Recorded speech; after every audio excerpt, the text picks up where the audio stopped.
नमो बुद्धाय। जय भीम साथियों, स्वागत है आपका मेरे यूट्यूब मंच धम्मा अशोक उर्फ उमेश पाल सिंह पर। साथियों, पूस की ठंड के बारे में आप सभी जानते हैं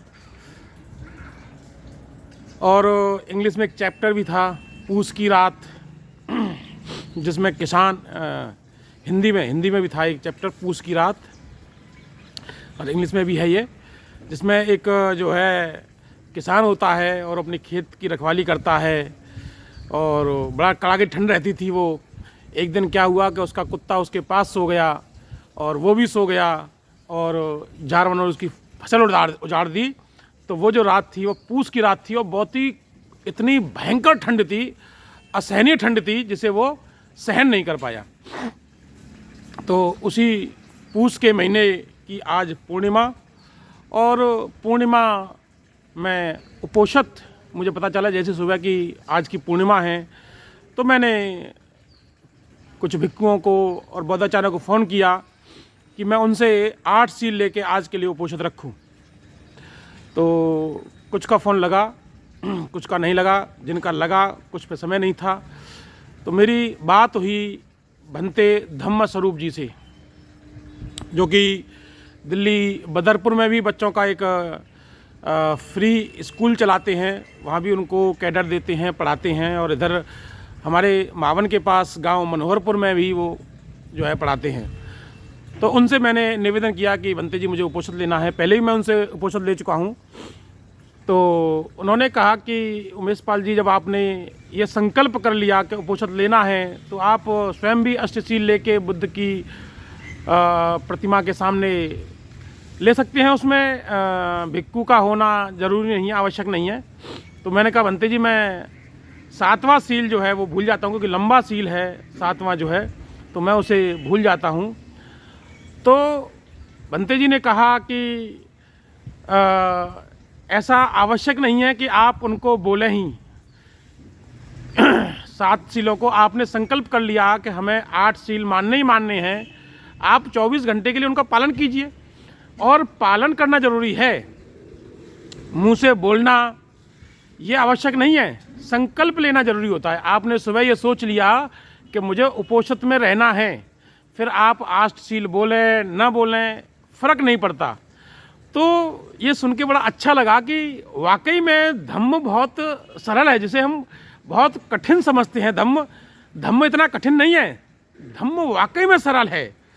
और इस धम्म की जो सबसे बड़ी जो खासियत है, या मैं ये कहूँ कि इसका जो अमृत है, वो है मध्यम मार्ग। बुद्ध ने जब धम्म दिया तो वाकई में धम्म कठिन था, और वो केवल और केवल भिक्षुओं के लेवल का था, उनको पालन करने का वो था एक। लेकिन बुद्ध ने इस धम्म में मध्यम मार्ग को लाके इस धम्म को अमृत बना दिया है। और ऐसा अमृत है जिसे हर कोई ग्रहण कर सकता है। इसमें कोई बंदिश नहीं है कि देवता अमृत ग्रहण करेंगे या राक्षस ग्रहण करेंगे या असुर नहीं करेंगे। ऐसी कोई बंदिश इस धम्म रूपी अमृत में नहीं है। ये ऐसा अमृत है जो बुद्ध ने सबको बांटा। बुद्ध ने कभी किसी से छल नहीं किया इस धम्म को, धम्म रूपी अमृत को देने में किसी से बुद्ध ने कोई छलक नहीं किया कि ये धम्म केवल देवताओं को दिया जाएगा, असुरों को नहीं दिया जाएगा।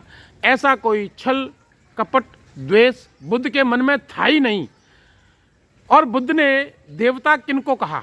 देवता उनको कहा जो धम्म का अनुसरण करते हैं, धम्म के अनुसार आचरण करते हैं, अपने चित्त को परिशुद्ध कर लेते हैं और धम्म का प्रचार प्रसार करते हैं, वो देवता हैं। तो जो धम्म का जो मध्यम मार्ग, अब मध्यम मार्ग को कुछ लोग गलत तरीके से ले लेते हैं। कुछ कहते हैं कि धम्म जो है मध्यम मार्ग है कि साहब बुद्ध ने कहा अदन्य दाना वेरमणि सिक्खापदम समादयामि, यानी कि झूठ नहीं बोलना, चुगली नहीं करनी है, लेकिन मध्यम मार्ग है तो कभी कभी कर सकते हैं। ऐसा नहीं है, ये मध्यम मार्ग नहीं है। कुछ कहते हैं सुरा मेर मज्ज पवाद ठाणा वेरमणि सिक्खापदम समादयामि, यानी कि हमको कच्ची पक्की शराब का प्रयोग नहीं करना है, लेकिन कभी कभी बीड़ी पी सकते हैं, पेट फूल रहा है तो बीड़ी पी सकते हैं। ये मैंने भिक्खुओं के मुंह से सुना है। मैं ये ऐसे ही नहीं कह रहा हूँ, अपने अनुभव से कह रहा हूँ। मेरी भिक्खुओं से बात होती है, जो कुछ हमारे भिक्खु हैं जो इन चीज़ों का सेवन करते हैं। मैं भिक्खु की बात कर रहा हूँ, जो इनका सेवन करते हैं। वो भिक्खु कैसे बने ये सब आप जानते हैं, किन लोगों ने उनको भिक्खु बनाया। तो वो ये कहते हैं कि ये मध्यम मार्ग है। मध्यम मार्ग ये नहीं है। मध्यम मार्ग क्या है? आपको ध्यान करना है तो आपको बहुत ज़्यादा कठोर तपस्या नहीं करनी। जैसे बुद्ध ने 6 वर्ष की कठोर तपस्या की, और इतनी कठोर तपस्या की कि उस कठोर तपस्या की वजह से उनका जो है पूरा शरीर सूख गया, हड्डी और खाल आपस में, पीठ और पेट की जो खाल थी वो मिल गई, मांस खत्म हो गया। इतनी कठोर तपस्या बुद्ध ने कर डाली, लेकिन हासिल नहीं हुआ कुछ भी। तो बुद्ध ने कहा इतना कठोर भी नहीं जाना आपको, और बहुत ज़्यादा सरल नहीं, और बहुत ज़्यादा सरल भी नहीं रहना आपको। मतलब बहुत ज़्यादा ढील नहीं देनी और बहुत ज़्यादा टाइट नहीं करना है। वीणा के तारों का जैसे वीणा के तार होते हैं, अगर आपने ज़्यादा टाइट कर दिए तो भी राग नहीं निकलेगा, और ढीला छोड़ दिया तो भी राग नहीं निकलेगा। तो जो आपका जो मध्यम मार्ग है वो वीणा के तारों की तरह है। हमें ऐसे मध्यम मार्ग को यूज़ करना है। मध्यम मार्ग को गलत तरीके से नहीं लेना है, मध्यम मार्ग को सही तरीके से लेना है। तो आज मैंने उपोषित लिया बनते जी से।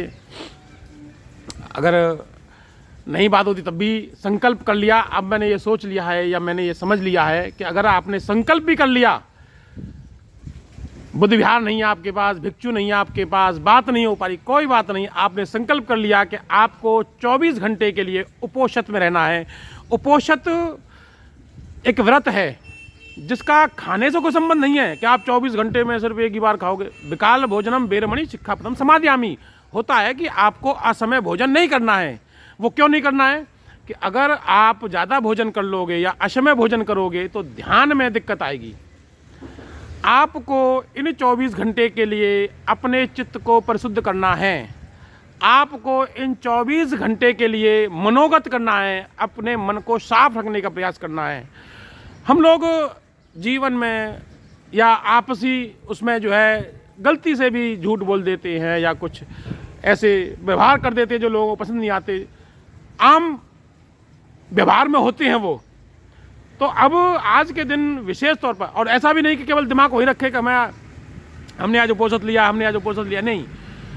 हम कम बोलेंगे और ध्यान जो साधना ज़्यादा करेंगे तो अपने आप में चित्त परिशुद्ध होगा। प्रयास ये करना है कि झूठ ना बोलें, चुगली ना करें, गलती से भी चोरी ना करें। इन सब का हमें विशेष तौर पे ध्यान रखते हुए जो है उपोषित बड़ा ही अच्छा व्रत है जिसको हर किसी को लेना चाहिए।